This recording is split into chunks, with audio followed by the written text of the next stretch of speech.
ಬರುತ್ತೆ, ಪ್ರಾಯಶ್ಚಿತ್ತದಲ್ಲಿ ಪ್ರಾಯಶ್ಚಿತ್ತಗಳೆಲ್ಲ ಬರುತ್ತೆ. ಸೊ ಆ ತರದ ಒಂದು ಸ್ಮೃತಿ ಮನುಸ್ಮೃತಿ. ಆಯ್ತಾ? ಒಂದು ಹೇಳ್ತೀನಿ, ಮನುವಾದಿ ಮನು ಅಂತ ಬೈಯೋರು ಯಾರು ಮನುಸ್ಮೃತಿ ಓದಿಲ್ಲ. ನಾನು ಮನುಸ್ಮೃತಿಯನ್ನು ಇಟ್ಕೊಂಡಿದ್ದೀನಿ ಮನೆಯಲ್ಲಿ. ಅವನು ಸ್ಪಷ್ಟವಾಗಿ ಮನುಮಹರ್ಷಿ ಹೇಳ್ತಾನೆ, ನನ್ನ ದೇಶ ಕಾಲಕ್ಕೆ ಅನುಗುಣವಾದಂತಹ ಒಂದು ಸ್ಮೃತಿಯನ್ನು ರಚಿಸಿದ್ದೀನಿ ಅಂತ. ಯಾವುದು ಕೂಡ ಇದೇ ಅಲ್ಟಿಮೇಟ್, ಇದು ಬಿಟ್ಟರೆ ಬೇರೆ ಇಲ್ಲ ಅಂತ ಯಾವ ಸ್ಮೃತಿಕಾರರು ಹೇಳೋದಿಲ್ಲ. Manusmriti one of the oldest. ಅದಾದ್ಮೇಲೆ ಎಷ್ಟೋ ಬಂದಿವೆ. ನಾವು ಯಾರು 100% ಸ್ಮೃತಿಗಳನ್ನ ಪಾಲಿಸ್ತಾ ಇಲ್ಲ. ಅದರಿಂದ ಯಾರು ನಮ್ಮನ್ನ ತಪ್ಪಿತಸ್ಥರು ಅಂತ ಹೇಳಲ್ಲ.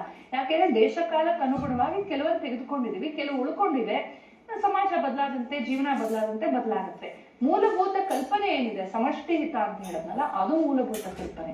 ಸನಾತನ ಧರ್ಮದಲ್ಲಿ ಸಮಷ್ಟಿ ಹಿತ ಅನ್ನೋದನ್ನ ಕಾಪಾಡಕ್ಕಾಗಿ ಸ್ಮೃತಿಗಳಿರೋದು.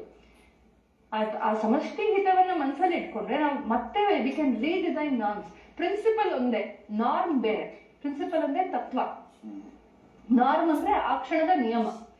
ಹಾಗಾಗಿ ಮನುವಾದ ಅಂತ ಯಾರು ಹುಟ್ಟಿಸಿದಾರಲ್ಲ, ಈ ವಾದ, ಸ್ತ್ರೀ ವಾದ, ಮನುವಾದ, ಈ ವಾದ ಅನ್ನೋದೇ ನಮ್ದಲ್ಲ. ಫಸ್ಟ್ ಆಫ್ ಆಲ್ ಕಲ್ಪನೆ, ಇಸಮ್ ಅನ್ನೋದು ನಮ್ದು ಅಲ್ವೇ ಅಲ್ಲ, ನಮ್ದು ಧರ್ಮ. ಸ್ಮೃತಿ ಅಂತಂದ್ರೆ ವೇದದಲ್ಲಿರುವ ತತ್ವ ಚಿಂತನೆಯನ್ನು ಇಟ್ಕೊಂಡು, ಸ್ಮೃತಿಯಲ್ಲಿ ಇಟ್ಕೊಂಡು ಎಲ್ಲರಿಗೂ ಒಳ್ಳೇದಾಗುವಂತ ಒಂದು ವ್ಯವಸ್ಥೆ ಮಾಡಿದ್ರು. ಮನು ಆದ್ಮೇಲೆ ಇನ್ನೊಬ್ಬ ಬಂದ, ನಾರದ ಸ್ಮೃತಿ ಇದೆ, ಶ್ರೀಕಂಠ ಸ್ಮೃತಿ ಇದೆ, ಪರಾಶರ ಸ್ಮೃತಿ ಇದೆ. ಆಮೇಲೆ ಈ 17-18 ಆ ಟೈಮಲ್ಲಿ ಶತಮಾನಗಳಲ್ಲಿ ಇದೆ. ಹೌದು, ಅಂಬೇಡ್ಕರ್ ಸ್ಮೃತಿ ಇದೆ. ಮುಂದೆ ಇದರಲ್ಲಿ ಎಷ್ಟೋ ಅಮೆಂಡ್ಮೆಂಟ್ಸ್ ಆಗಿವೆ, ಅರ್ಥ ಇರುತ್ತವೆ.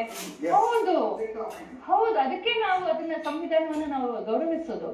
ನಮ್ಗೆ ಯಾರಿಗೂ ತೊಂದರೆ ಇಲ್ಲ. ಯಾಕೆಂದ್ರೆ ಈ ಕಾಲಕ್ಕೆ ಅದು ಬಂದಿದೆ, ನಮ್ಗೇನೂ ತೊಂದರೆ ಇಲ್ಲ. ಅದೇನೋ ಹೇಳ್ತಾ ಇಲ್ಲ ಗಾದೆನಲ್ಲಿ, ಪಂಚಾಂಗನ ಸುಟ್ರೆ ಸೂರ್ಯನ ನಕ್ಷತ್ರಕ್ಕೆ ಏನಾಗುತ್ತೆ. ಹಾಗೆ ಏನೋ ಒಂದ್ ಸ್ವಲ್ಪ ಮೇಲ್ಮೇಲೆ ಬದಲಾವಣೆ ಆಗ್ಬಿಟ್ರೆ ನಮ್ಮ ತತ್ವ ಚಿಂತನೆಗೆ ಏನೂ ತೊಂದರೆ ಆಗೋದಿಲ್ಲ.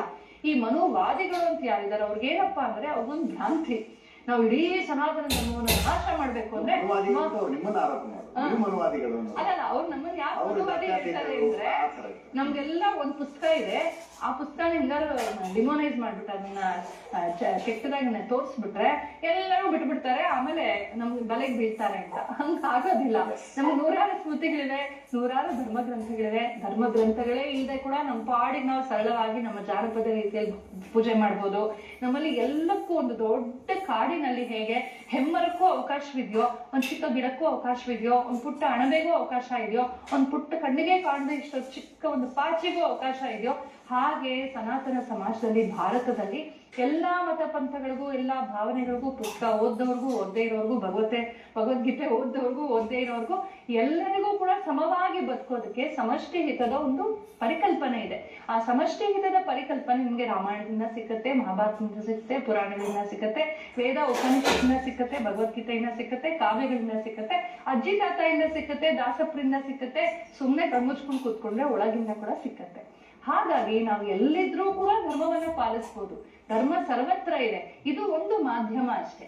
ಒಂದು ಪುಸ್ತಕವನ್ನ, ಒಂದು ಸಿದ್ಧಾಂತವನ್ನ ಹಿಡ್ಕೊಂಡು ನಾವು ಬದುಕ್ತಾ ಇಲ್ಲ. ಈ ಎಲ್ಲಾ ಋಷಿಗಳ ಗ್ರಂಥಾಲಯ ಇದ್ದ ಹಾಗೆ ಇದು. ಎಷ್ಟೋ ಸೆಕ್ಷನ್ಸ್, ಎಷ್ಟೋ ಪುಸ್ತಕಗಳಿವೆ. ಹಾಗಾಗಿ ಈ ಮನುವಾದ ಅನ್ನೋದು ಮೂರ್ಖರು. ಈ ಸನಾತನ ಧರ್ಮವನ್ನ, ಭಾರತವನ್ನ, ಸಂಸ್ಕೃತಿಯನ್ನ, ಸಾವಿರಾರು ವರ್ಷಗಳ ಈ ಪರಂಪರೆಯನ್ನು ಅರ್ಥ ಮಾಡ್ಕೊಳ್ದೇ ಇರುವಂತವ್ರು, ಮಾರ್ಕ್ಸಿಸಮ್ ಇಂದ ತಲೆ ಕೆಟ್ಟಂಥವ್ರು, ಅಥವಾ ಯಾವುದೋ ಒಂದು ವಿಧರ್ಮೀಯ ಶಕ್ತಿಗೆ ಬಲಿಯಾಗಿ ದುಡ್ಡಿಗಾಗಿ ದೇಶ ಧರ್ಮಗಳನ್ನ ದ್ವೇಷಿಸೋರು ಯಾರಿದ್ದಾರೆ ಅವ್ರು ಅನ್ಕೊಂಡ್ಬಿಟ್ಟಿದ್ದಾರೆ. ಹಾಗಾಗಿ ಹಿಂಗೆ ಇದನ್ನ ಡಿಮೋನೈಸ್ ಮಾಡಿದ್ರೆ ಹಂಗೆಲ್ಲ ಅವ್ರು ಎಷ್ಟೇ ಬಡ್ಕೊಂಡ್ರು ಕೂಡ ನಾವು ಮನುಸ್ಮೃತಿ ಎಷ್ಟು ಜನ ಓದಿದ್ವಿ? ಕೈ ಎತ್ತಿ ನೋಡೋಣ. ಸಂತೋಷ. ಸೊ ಇಷ್ಟೊತ್ತು ಚರ್ಚೆ ಮಾಡಿದ್ವಿ ಆರ್ತಿ ಮೇಡಮ್. ಭಗವದ್ಗೀತೆ ಅನ್ನೋದು ಒಂದು ಮನಃಶಾಸ್ತ್ರೀಯ ಪುಸ್ತಕ, ಸೆಲ್ಫ್ ಹೆಲ್ಪ್ ಬುಕ್ ಇದ್ದಂಗೆ. ನೀವು ಯಾವ ವಯಸ್ಸಿನವರೇ ಆಗಿರಿ, ಯಾವ ವೃತ್ತಿಯವರೇ ಆಗಿರಲಿ, ಲಿಂಗ, ಜಾತಿ, ಧರ್ಮ, ಮತ, ಎಲ್ಲ ದೇಶ ಅಪ್ಲೈ ಆಗುವಂಥದ್ದು ಒಂದು ಮಾತು. ಹಿಂಗಿದ್ದಾಗ ಕೃಷ್ಣ ನಾನು ಹೇಳಿದ್ದೇನೆ ದಿಸ್ ಇಸ್ ಫೈನಲ್ ಅಂತ ಯಾಕಂದಿಲ್ಲ? ಕೊನೆಯಲ್ಲಿ 18ನೇ ಅಧ್ಯಾಯವನ್ನು ಮುಗಿಸುವಾಗ ಹೇಳಿದ್ದೀನಿ, ನೀವು ಬೇಕಿದ್ರೆ ಅದ್ಯಾಕಂತ ಕೃಷ್ಣ? ಅದೇ ಆ ಸ್ವಾತಂತ್ರ್ಯ ನಮ್ಮಲ್ಲಿ ಇರೋದು. ಯಾವುದನ್ನು ಯಾರ ಮೇಲೂ ಇಂಪೋಸ್ ಮಾಡೋದಿಲ್ಲ. ನಮ್ಮಲ್ಲಿ ತರ್ಕಕ್ಕೆ, ಆತ್ಮವಿಮರ್ಶೆಗೆ ಮತ್ತು ಆಯ್ಕೆಗೆ ತುಂಬಾ ಸ್ವಾತಂತ್ರ್ಯ ಉಂಟು. ಹಾಗಾಗಿ ಇಷ್ಟೆಲ್ಲ ಹೇಳಿ ಕೃಷ್ಣ, ಇಷ್ಟು ಯೋಗಗಳನ್ನು ಹೇಳ್ತಾನೆ, ಯಥೇಚ್ಛಸಿ ತಥಾಕುರು, ಚೆನ್ನಾಗಿ ವಿಮರ್ಶಿಸು, ನಿಂಗೇನ್ ಸರಿ ಅನ್ಸುತ್ತೋ ಅದು ಮಾಡು ಅಂತ.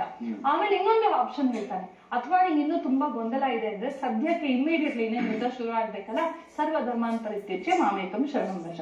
ಅಹಂಪ ಸರ್ವ ಪಾಪೇಭ್ಯ ಮೋಕ್ಷ ಇಷ್ಯಾಮಿ ಮಾ ಶುಚ. ನಾನು ಹೇಳ್ದಂಗ್ ಮಾಡ್ಬಿಡು ಸದ್ಯಕ್ಕೆ ನೀನು. ನನಗೆ ಕ್ಲಾರಿಟಿ ಇದೆ, ನಾನು ದಾರಿ ತೋರಿಸ್ತೀನಿ, ನನ್ನ ಮೇಲೆ ವಿಶ್ವಾಸ ಇದೆ, ನಾನು ನಂಬು, ನಾನೆಲ್ಲ ಮಾಡ್ಕೊಡ್ತಿರ್ತೀನಿ.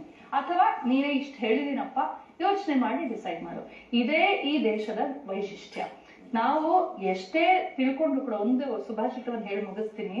ಒಂದು ಮಾತಿದೆ, ಯಸ್ಯ ನಾಸ್ತಿ ಸ್ವಯಂ ಪ್ರಜ್ಞಾ ಶಾಸ್ತ್ರಂ ತಸ್ಯ ಕರೋತಿ ಕಿಂ ಲೋಚನಾಭ್ಯಾಂ ವಿಹೀನಸ್ಯ ದರ್ಪಣ ಕಿಂ ಕರಿಷ್ಯತಿ ಅಂತ. ಅಂದ್ರೆ ಕುರುಡನ್ಗೆ ಕನ್ನಡಿ ಕೊಟ್ಟೇನ್ ಪ್ರಯೋಜನ? ಹಾಗೆ ಎಷ್ಟೇ ಶಾಸ್ತ್ರ ಇದ್ರು ಸ್ವವಿಮರ್ಶೆ. ಯಸ್ಯ ನಾಸ್ತಿ ಸ್ವಯಂ ಪ್ರಜ್ಞಾ.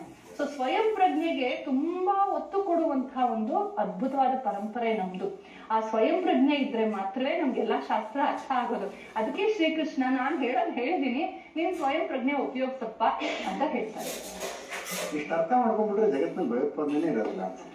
Thank you so much Aarti madam, ಎಷ್ಟೊತ್ತು ಚರ್ಚೆಯಲ್ಲಿ ಭಾಗಿಯಾಗಿದ್ದಕ್ಕೆ, ನನ್ನ ಮತ್ತು ಇವರೆಲ್ಲರ ಪ್ರಶ್ನೆಗಳಿಗೆ ಉತ್ತರ ಕೊಟ್ಟಿದ್ದಕ್ಕೆ ತಮಗೂ ಕೂಡ ಧನ್ಯವಾದ. ಇದರೊಂದಿಗೆ ಈ ವಾರದ ನ್ಯೂಸ್ ಅವರ್ ಸ್ಪೆಷಲ್ ಮುಗಿಸ್ತಾ ಇದ್ದೀನಿ. ನೇರ